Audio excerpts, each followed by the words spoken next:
You asked us a bunch of questions. And we have no idea what they are. So we're going to answer them. Hot take!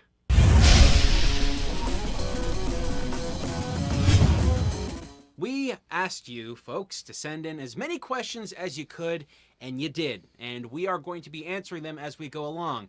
Here's the thing, though.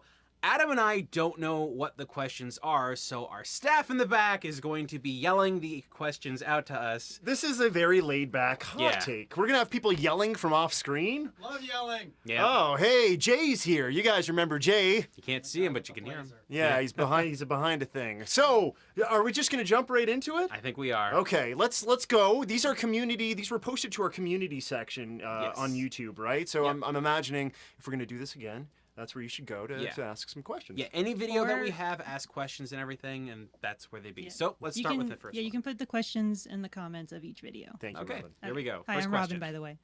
So first question. Pierre11165 asked, what's up with the new backdrop? I'm just curious. Okay, so for those of you that don't know, we used to have a big screen behind us, and the screen would get really warm and it would make us sweat. You wouldn't see it, but it would get really, really bad turnaround. And what ended up happening was there was also a slight problem with the audio that was happening with a solid background. So we pulled the background down, switched up the lens, changed the lighting, and hopefully the video sounds better now, but also the background's going to be changing all the time, and I'm going to keep adding and removing things as we go. Keep moving things around. Keep people questioning. Oh, what's going to happen? What's going on, man? Yep. Sounds good. Put the Shane duck back there. The Shane duck? Shane duck's back there, isn't it? No, it's not. No, we just got Fallout duck. Just Fallout Duck. All the right. ducks. Risto duck. Next question. Next question. Marvin Etnal asks, hi guys, do you think PlayStation 4 games will get ray tracing features? Love your work. And Okay. just to clarify, because it took me a few seconds, I think he means with the backwards compatibility of the PS5, when you play a PS4 game, Yeah, I don't think we're gonna see that. Ray tracing support is so demanding. The ability, like, it's not that you can't see old games getting it. One of my first experience with ray tracing was Quake 2. Someone modified Quake 2 to have ray tracing support, but the problem is it takes so much to happen. You might see newer versions of old games, so remasters and stuff like that. I was thinking of like The Last of Us was a very late PS3 title, and they did a remaster of it for the PS4 that really, really made the game pop graphically. It already looked beautiful on the PS3, but on the PS4 it looked so much better. I could see them taking titles that are beloved and then adding some sort of ray tracing support to it on the PS5. Again, even though we're hearing about ray tracing being hardware centric, which is huge news that we had just gotten, we're still not sure how they're going to implement it. And sometimes big words and big bullet points are used by these companies, and we never see anything from it, or we don't see anything until much later in the console life cycle. Oh yeah. So it's one of those things we have to kind of play the waiting game a little bit. But backwards compatibility with ray tracing, I don't know if there's something they could do across the board for that. So I kind of doubt it. Yeah, it's my biggest hope is that we actually see ray tracing games in the next generation, because I know like a lot of people are just like, they wouldn't make stuff up. No, they wouldn't make stuff up, but they would introduce features that just don't get used that much. And I've seen that happen with multiple systems where they go, oh, here's a touchpad on the PlayStation 4. Everyone's gonna use the touchpad. Oh, You just had to say that, to go there. didn't you? But, you know, it happens a lot. We don't need the touchpad. You get rid of that touchpad. Give us a nubbin. Give us a touch nubbin. Nubbin would be fine.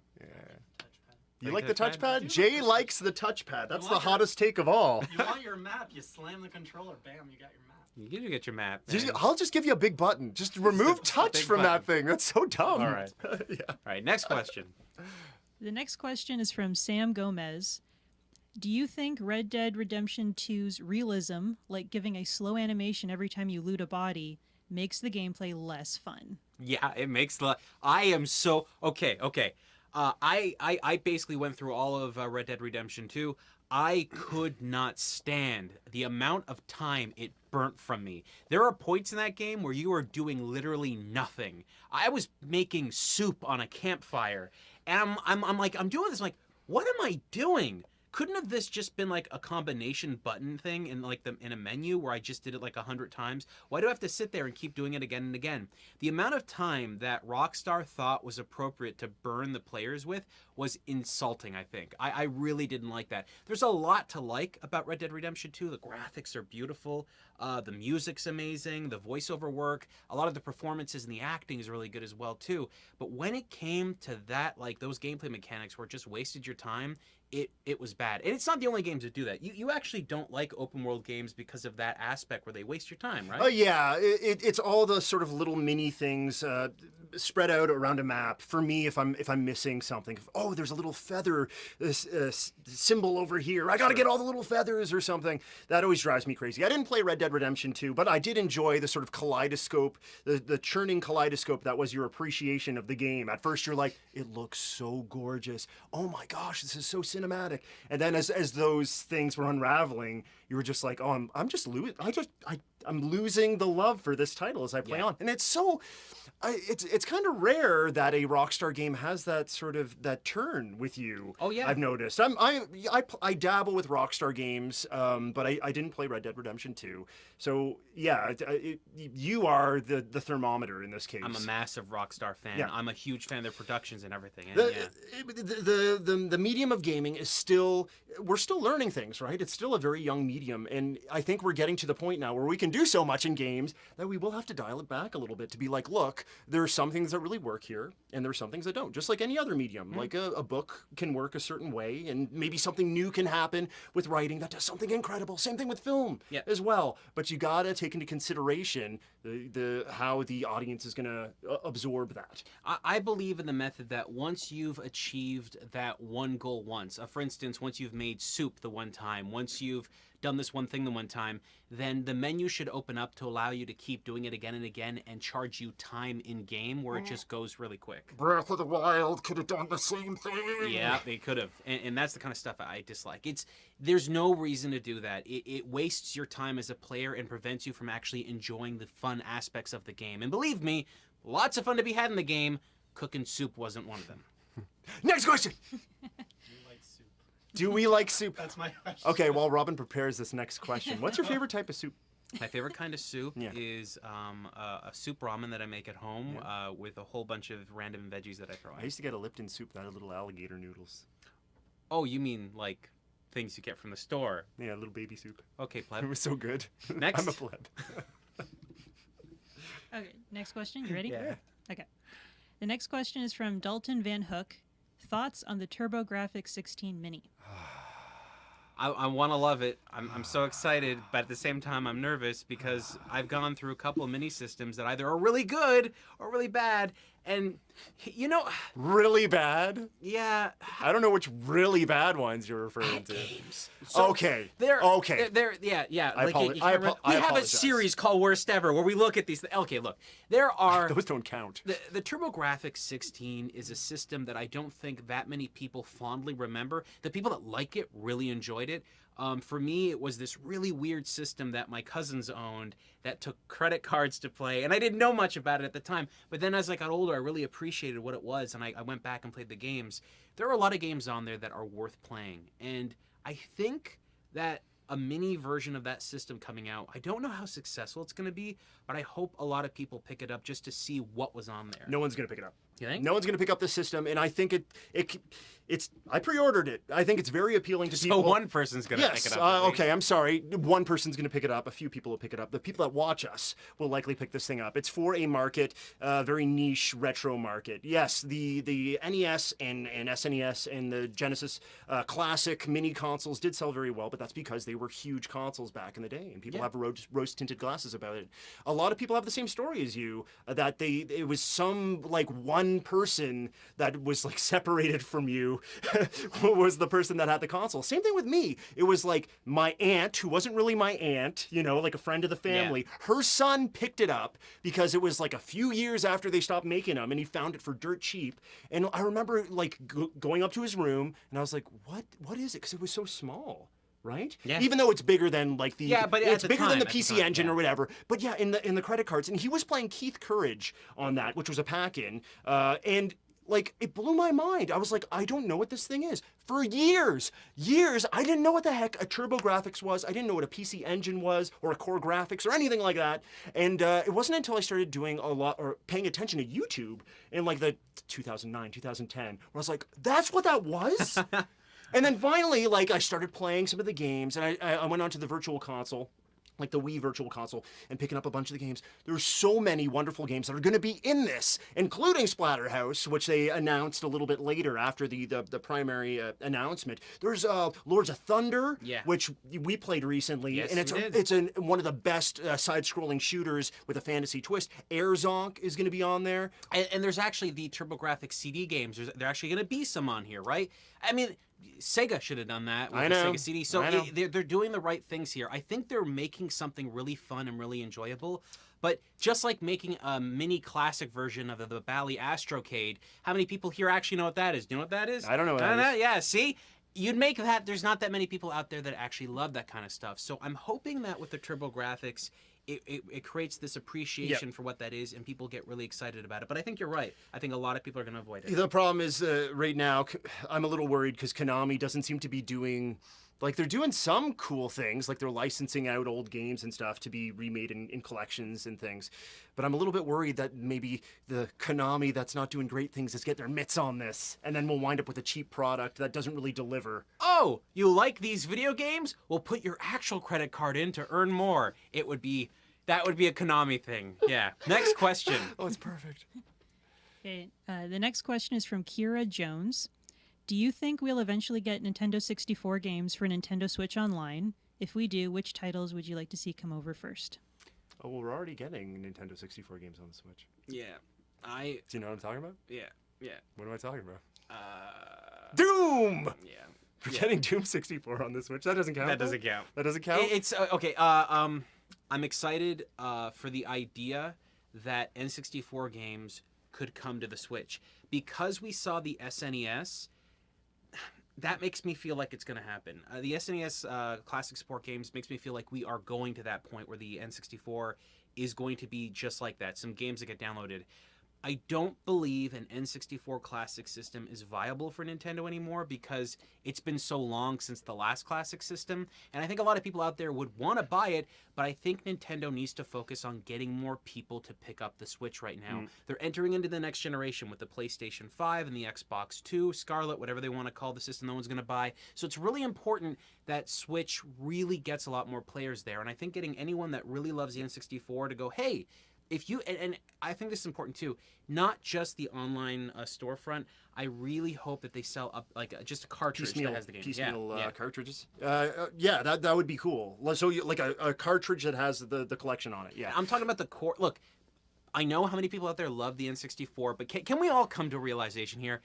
It's not the best library in the world. You can find 20 great N64. Great I bring this up every time. You're like, the library wasn't that okay. No, maybe it wasn't that great. You can find 20 great games for the N64. Sure, you can. But there are a lot of other games out there that are simply not that good. That's true. With that being said, the ones that are on there are pretty fun and well worth it. And I believe with the controller you have on the Switch, you could play those games on the go. You could enjoy them. Just to have portable Nintendo 64 games is such a cool idea to me from playing with a real Nintendo console. So in my opinion, the way I see this, the way I kind of look at this going out, is that we get all the Mario titles within reason. I don't know how many Mario Party games I want to put on there. I hope we get all the Zelda games. I hope that we see a lot of the Rare games come in because we're seeing a relationship with Nintendo and Rare and Microsoft that is weird, confusing, kind of scary, but that tells me that maybe we might see something. That Banjo-Kazooie character add-on to Smash Brothers told me that they're playing ball, and if they're playing ball, maybe we'll see some of those games come out. And Cuphead and Ori and the Blind Forest shows that handshake is still very prominent in many ways. So, I had a little frog in my throat there. So, the NES Classic and SNES Classic, before we move on, those were hardware that were meant to Band-Aid. Yes. That's important to say. The Wii U was done with, and they had to have something out there before the Switch was launched. Yep. I think that when the NES Classic came out, they didn't realize how big that would be and how quickly those would fly off of shelves. With the SNES Classic, I think they knew a little bit better, and we wound up with more of a production run, I think, overall of the SNES Classic. Yep. I don't think it makes sense to make N64 hardware right now. You mentioned the next generation of consoles, and yeah, they should be paying attention to hardware, not a classic system, but in somehow improving that Switch hardware and making it more appealing in what will be a higher fidelity generation, right? So they need more people buying Switches, more people getting onto the online storefront. At the N64, having the classic app on there, just like the NES app and just like the SNES app, we're there. Yeah. We're ready. And then when that thing is up on the storefront, of course we will see an N64 controller. The NES got a controller. The SNES got a controller. If they released something like that and it didn't have a controller that you could charge up and play your classic games with, that would be a big mistake, because the N64 controller is pretty important to playing those games. Probably the most out of the 3 consoles I just mentioned. I would agree. Jay, would you take a Switch version of N64 games, or would you take an N64 Classic? Switch version. Switch version? Yeah. It would be a cheaper investment for the consumer, but you get the games, right? I think that's the way to go, but who knows? Things might change. What about controller? Yeah, the controller, that's the whole thing, yeah. Gotta get that nub. Nub, the joystick. Gotta get that nub. Okay.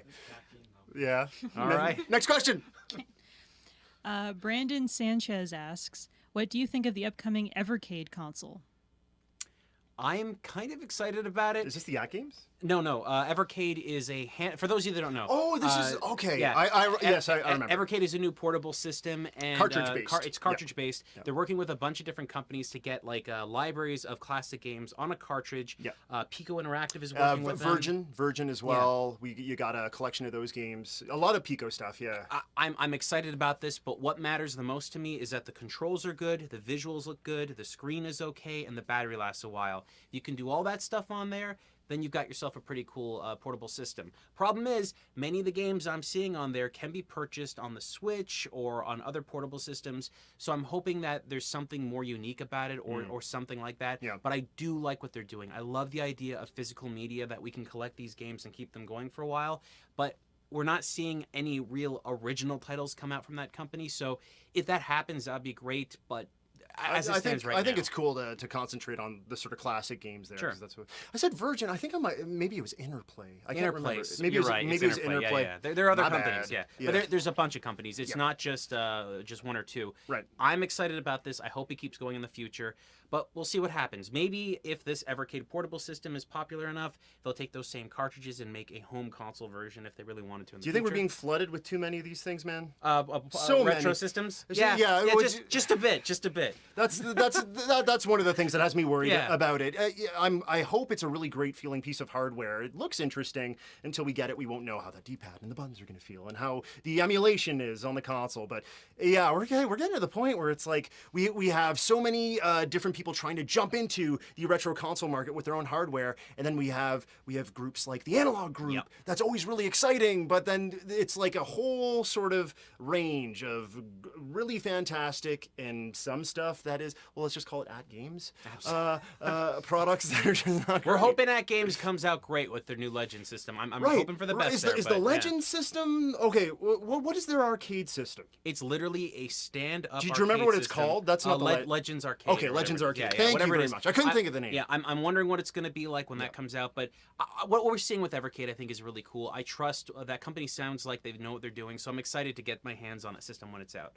Next question. We need a Game Boy Mini Classic. A Game Boy Mini Classic. Mini hot take. Not Yeah. saying much, but Analog is teasing something for the 16th. And I'm calling it's a Game Boy. I think He it's a said Game it. Boy He said Classic. it first, and yes, you have to get all of the the cheer and fame for that. But yeah, they released a thing saying that they're going to be talking about something on the 16th, and the font was a specific color. Yes. What color was it? It was Game Boy Green. Game The Boy screen. Green. So So yeah. we'll see what happens. We'll see what Anyway, happens. next question. Okay, so the next question is our final question. Final question? And I that thought went it- by so quick. I thought it'd be fun to go out on like a behind the scenes question the way we started. So it's from Aaron Gray, also known as Green Aaron. How many sketches of Shane and Adam's faces are made? The thumbnail faces. Oh my gosh. That's Now all you. I counted on the shirt. Did I you thought that- count? So 58. 58? I made them and I didn't even know that there. Yeah, So all those divided sketches by you see. 2, right? It's 58 total. So that's what is true. that like? Yeah, all those 20 sketches something you per see. person. All those sketches you see on the thumbnails, that's all Adam. Adam does all those, and then Every we now use and them then in. Shane yells at me and he's like, "We need a Gandalf! Yeah, that We need a happens. Harry Potter and a Gandalf!" Yep. And then I'm like, "Okay, I'll do it." And he's like, "Space!" Yeah. He just yells things and then I start drawing. I think once I was like, I need a face like this. And then you like did that, and it was like there's so many different variations. And Because, we yeah. gotta say, there's some that you guys haven't seen yet, and we're still true. waiting for topics. We're like, Have we- when will we use the ones where we're like old men? We're old. Yeah, No. we did use the old men Did we ones. use the old I men think ones? we did use the old men Yeah. ones. Yeah, We got a lot of them. We didn't use the ones celebrating the Barnum and Bailey circus from the 1930s yet. Do we have that? No, I didn't make that one, but I will after this. No, but there's enough that could have been there. Yeah. I just wouldn't have known. But yeah, Yeah. that's it. It's funny. The whole reason those exist, folks, is so that when you see the thumbnail on YouTube, and there's a lot of YouTube thumbnails that kind of look the same. I didn't want us to use the same cartoon head every single time, so I thought it would be fun if we made variations. Yeah. And Adam's so talented that we have. Yeah, because I can draw. You're the only one that knows how to do So that. 80% of the time we use the angry faces, and then the other 20% of the time we have like 56 other faces. That's about right, yeah. But that's kind of how that works. Anyway, folks, thank you all for sending all these questions in. I applaud you. Yeah, we're gonna keep scanning all of the videos for more questions, Yeah. and we'll do more community posts where you can post more questions there directly to us as But well. yes, but again, if you have questions, you can put them right in the comments below some of our videos, like this fine video. We're looking at the questions right now. Oh, that's an interesting one. That one's salty. That one's. But okay. yeah, ask whatever you want, and then we'll answer them the next week because we're going to try and do this as often as we can. Yeah. Mostly because news doesn't really happen on the weekends all And that we wanted much. to have something out there, and we Yeah. want to talk to you guys. Let's do this. Let's keep a conversation going. We love to talk video games. Absolutely.